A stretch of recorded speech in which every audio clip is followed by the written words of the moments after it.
Deputy Speaker, it feels that every day we hear of another news of a climate disaster. The world has recorded its hottest year on record. The 7th mass bleaching of the barrier reef is underway, and 30,000 people in Victoria were recently told to leave their homes because of catastrophic fire risk. But whilst our window to keeping 1.5 alive vanishes, we also face a second crisis here in Australia. Cost of living is the issue that dominates every town hall meeting and every poll in every electorate in the country.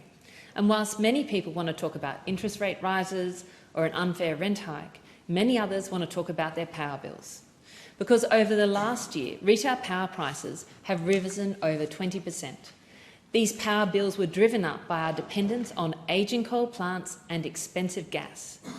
But the very real pain that households are feeling is being weaponised by those who seek to blame renewable energy to delay climate action and to pit the regions against the cities in a new culture war. And so it is more important than ever that our actions to combat the climate crisis also address cost of living. Luckily enough, we already have the solutions, because over 3 million households have been shielded from recent energy price rises. They're the ones with solar on the roof. They're people like Nick in Bondi, who installed solar when he renovated his home, and he's now saving around $150 a month. Nick's story is not unique. The average household with solar saves between $1,100 and $1,800 a year. They have cheap, clean energy off the roof and long-term financial certainty. But the opportunity goes beyond solar. Those who switch out gas appliances for more efficient electrical alternatives can reduce their bills between $500 and $1,600 a year. And by fixing up home insulation, we can save even more. These actions are great for cost of living, and by dramatically reducing our use of fossil fuels, they're also great for the planet. And by reducing households' peak demand by up to 3/4, they also reduce the risk we overspend on transmission. But over half of Australia's 11 million households are locked out of these opportunities to permanently reduce their power bills. Renters are 6 times less likely to have solar than homeowners.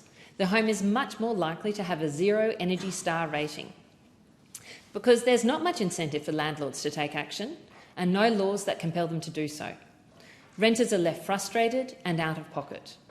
Apartment dwellers are 10 times less likely to have solar. They're blocked by financial and regulatory barriers, and we've seen them abandoned by government policy for too long. Those with lower incomes and low savings face additional financial constraints. Too many people are locked out of lower power bills, and too many people in regional and rural Australia are not yet seeing the benefits of the transition. It's not fair, and we need to act. That's why I am today calling on the government to fund a people power plan to lower energy bills at the May budget.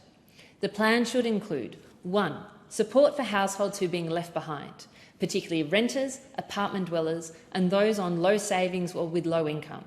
Secondly, support for people in regional and rural Australia who this transition cannot succeed without. And finally, driving regulatory reform, including an end to new gas connections, minimum standards for rentals and mandatory energy performance disclosure.